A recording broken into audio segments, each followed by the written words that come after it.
Il y a quelques mois, je suis tombé sur une étude qui a été publiée sur Oxfam et elle disait que l'argent qui est déposé à la banque par l'ensemble des Français dans les 6 plus grandes banques pollue à peu près à une empreinte carbone qui est 8 fois supérieure à l'empreinte carbone des Français. Et c'est à partir de ce moment-là que je me suis dit bon je vais plus laisser mon argent dans ma banque parce que visiblement l'usage qui en est fait est le mauvais et que du coup je me suis dit qu'il fallait que je trouve une banque écologique et que je suis tombé sur Helios. En fait, ce dont on se rend pas compte, c'est que l'argent qui est sur nos comptes courants, la banque elle le laisse pas sur le compte courant, elle l'utilise pour financer tout un tas de projets auprès des entreprises.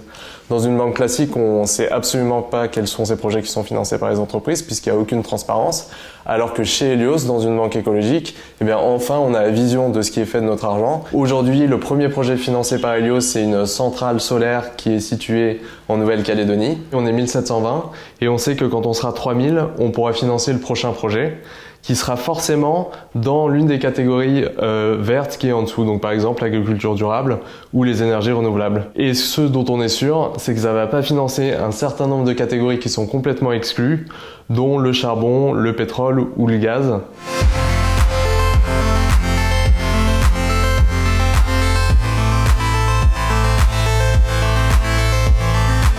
Moi, quand je me suis inscrit, ça m'a pris moins de 10 minutes. Donc j'ai pris l'application, j'ai rempli les informations essentielles qui étaient demandées. J'avais ma pièce d'identité, il fallait juste que je la prenne en photo. Et au bout de 10 minutes, ça y est, je pouvais commencer à utiliser mon compte bancaire chez Helios. Tu peux faire des achats, tu peux faire des retraits, tu peux payer.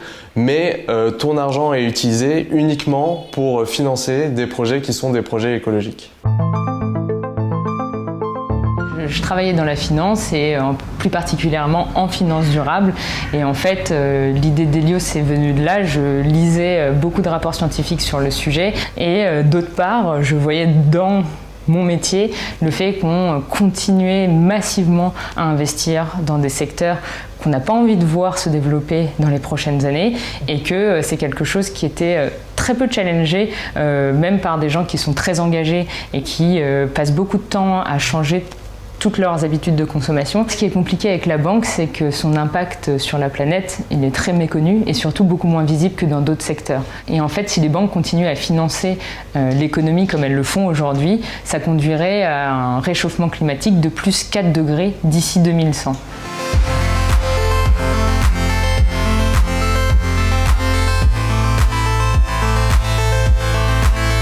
On s'est dit qu'il fallait qu'on agisse et justement qu'on permettre à tous les Français qui ne souhaitent plus participer au soutien des activités à risque pour l'environnement, pour la biodiversité ou pour l'homme, d'avoir une vraie alternative et de pouvoir mettre son argent au service du climat.